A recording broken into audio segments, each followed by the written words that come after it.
Asesor adalah maut. Ike Rahmawati. Hidup memang penuh kejutan. Salah satu kejutan dalam hidup saya adalah menjadi asesor, profesi yang dipersepsikan menakutkan bagi sebagian orang. Sejenak saya terkenang perjuangan menjadi asesor.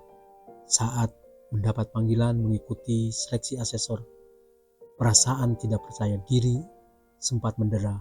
Bagaimana tidak, 3 rekan kantor yang juga ikut seleksi memiliki pangkat dan jabatan yang lebih tinggi.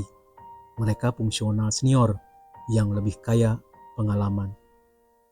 Namun, kondisi itu saya anggap tantangan yang harus saya taklukkan. Saya semakin semangat dan termotivasi untuk lolos dalam seleksi calon asesor. Perjalanan pun dimulai. Kami bersama-sama berangkat ke kota hujan untuk mengikuti pelatihan pembentukan asesor tahun 2015. Pelatihan full time 3 hari di Pusdiklat Bogor itu memberikan kesan mendalam. Berbeda dari pelatihan yang saya ikut sebelumnya, di pelatihan kali ini saya harus mencurahkan konsentrasi penuh menyimak penjelasan dari master asesor. Sedikit saja tidak fokus, maka kita akan tertinggal jauh. Suatu ketika, saya terpaksa izin keluar. Saat kembali ke kelas, sudah banyak sekali penjelasan yang saya lewatkan. Akibatnya, saya pontang-panting mengejar materi yang tertinggal. Perjuangan saya terasa lebih berat karena harus meninggalkan bayi berusia 9 bulan yang masih menyusu. Di jam-jam istirahat, saya menyempatkan menabung ASI sebagai stok asupan buat si kecil. Dengan perjuangan yang tidak mudah itu, puji syukur semua dapat dilalui dengan baik. Rasanya terharu dan bangga bisa menjadi fresh graduate asesor kompetensi. Asesmen perdana. Hari yang ditunggu tiba. Saya menjadi tim uji di Surabaya. Pengalaman pertama saya melakukan asesmen. Rasanya tidak karuan seperti naik roller coaster. Saya mendapat tugas untuk menguji 6 orang asesi, jabatan fungsional, pengendali ekosistem hutan, dan penyuluh kehutanan.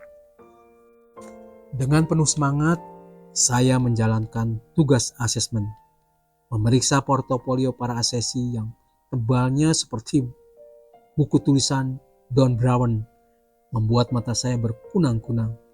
Kala itu portofolio para asesi masih berupa hard copy.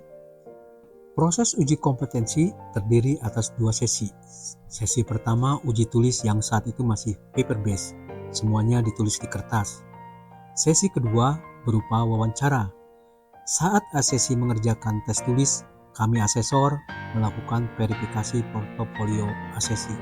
Satu persatu dokumen yang tebal itu saya cermati, memastikan kesesuaian dengan unit kompetensi yang diujikan. Setelah tes tertulis, kami lanjutkan dengan sesi wawancara. Sesi yang lebih menegangkan bagi asesi, karena mereka akan menghadapi berbagai pertanyaan pendalaman dari asesor. Di sesi ini, seringkali saya mendapati ekspresi tegang asesi. Pernah saya tanyakan, kok auranya maghrib? Pertanyaan yang sengaja saya sampaikan dengan nada bercanda. Mereka menjawab khawatir tidak dapat menjawab pertanyaan asesor. Bagi mereka adalah maut. Saya berusaha mendukung asesi untuk percaya diri, tidak perlu khawatir berlebihan agar bisa menjawab dengan lancar.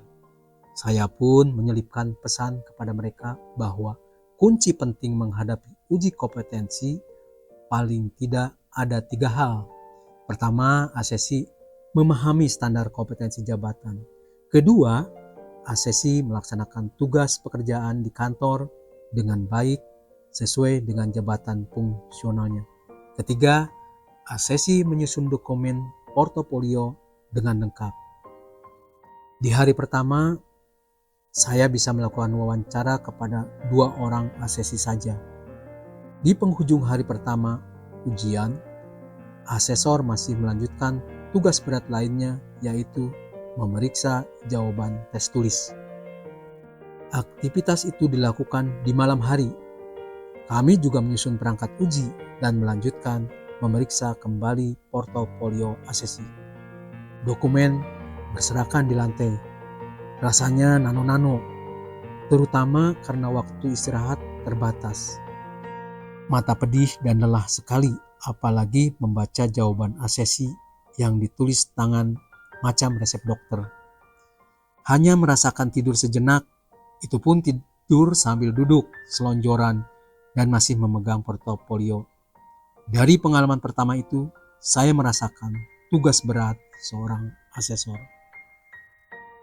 Sekelumit cerita melakukan uji kompetensi.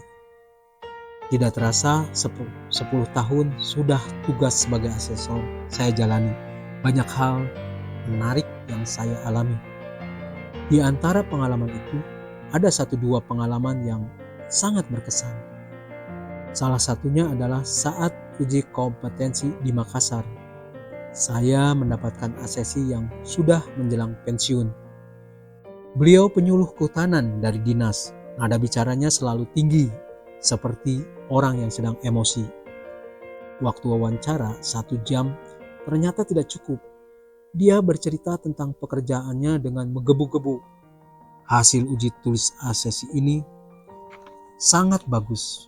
Bukti karya pekerjaan beliau juga lengkap.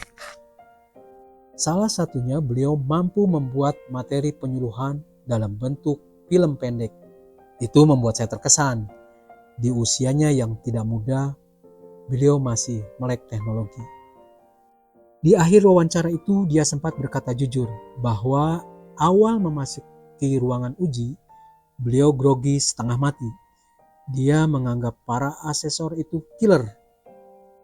Setelah berhadapan dengan saya, yang terjadi malah sebaliknya. Si bapak asesi yang nadanya malah lebih galak dibanding saya. Meskipun saya bisa memahami bahwa nada bicaranya yang tinggi, karena memang gaya bicaranya seperti itu. Pengalaman lainnya yang mengesankan adalah saat saya menjadi asesor di Pekanbaru. Ada salah satu asesi yang perokok berat. Bau rokok tiba-tiba sangat menyengat saat kami sudah duduk berhadapan untuk wawancara. Beliau juga penyuluh kehutanan di tingkat pelaksana lanjutan. Seketika kepala saya pusing dan tidak nyaman dengan bau itu. Tanpa mengurangi rasa hormat, saya bertanya tentang kebiasaannya merokok. Beliau mengangguk. Bahkan baginya rokok adalah sahabat sejati, terutama saat sedang galau.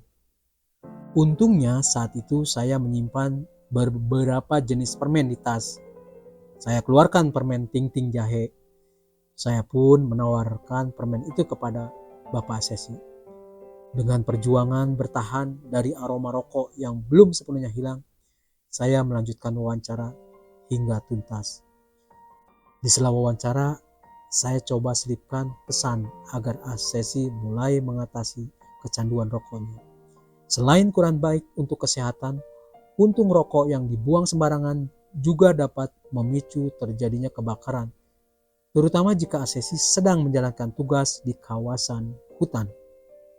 Alhamdulillah sejak tahun 2015 sampai 2023 sudah lebih dari 10 kali saya ditugaskan menjadi asesor. Sekalipun sebagian asesi mengatakan asesor adalah maut, tetapi sejatinya asesor adalah mitra bagi para asesi.